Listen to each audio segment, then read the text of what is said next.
This preview is brought to you by Dollar Shave Club. Hey guys, Terry here. I am at GDC and I had the great pleasure last night of checking out SOMA. This is the new horror game from Frictional Games.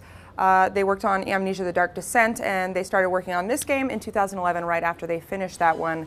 What's interesting about this is that I was talking to the developer who demoed it for me last night and he was saying that they didn't actually intend to make a horror game when they set out to create this. It just sort of happened that way. But the whole game is sort of surrounded by this theme of mystery, and there are elements of consciousness and existentialism in there. But the whole game takes place, or maybe not the whole game, but a large portion of the game takes place underwater. So you play this character Simon, and he actually talks now, but you never get to see him.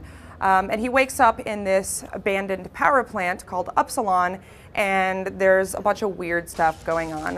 There are a lot of terminals where you'll be able to sort of, it's kind of like the audio logs of the game, right? Instead of hearing them, you just sort of read them on these terminals.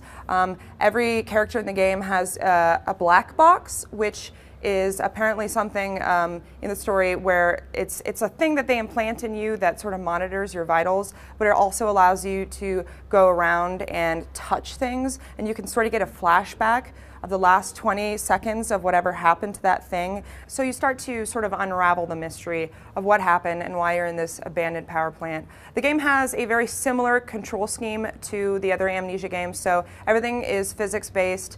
You basically just go around and you can pick up literally anything in the environment and touch it, move it around. A lot of weird twists and turns. The setting is actually very interesting because we started the demo in the power plant and then we ended up going out into the open ocean, or at the bottom of the open ocean, and there's all these like shipwrecks and all kinds of weird stuff going on, and you're basically in the dark for almost the entire game, and you just sort of start to put the pieces together and figure out what happened. It is, I would say, as scary as Amnesia: The Dark Descent was, just based on the little that I played of it. It seems like they are relying a little bit more on visual scares than Amnesia, which was a lot of like scary noises and things like that. They still do rely a lot on that. So the scariest parts of the game are obviously what's in your imagination, but it does seem to follow that same pattern as Amnesia: The Dark Descent. God, what a stench.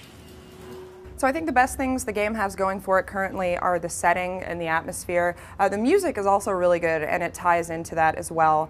And the fact that it's just scary, you know, like when you're demoing a game in a hotel room with somebody, it's not always the optimal setting for a horror game. There's light coming through the window and other things happening. But the fact that I visibly jumped out of my seat more than once, I think is a good sign. So if you like horror games, or you like Frictional games especially, then keep this one on your radar. It is coming out in 2015, so it's a long ways off, and it's coming to PC and PS4. Hey, we're at GDC right now, and you know what some of the people here could use? Dollar Shave Club. Go check out their razors or Dr. Carver's Easy Shave Butter for a fraction of the cost. Shave time, shave money.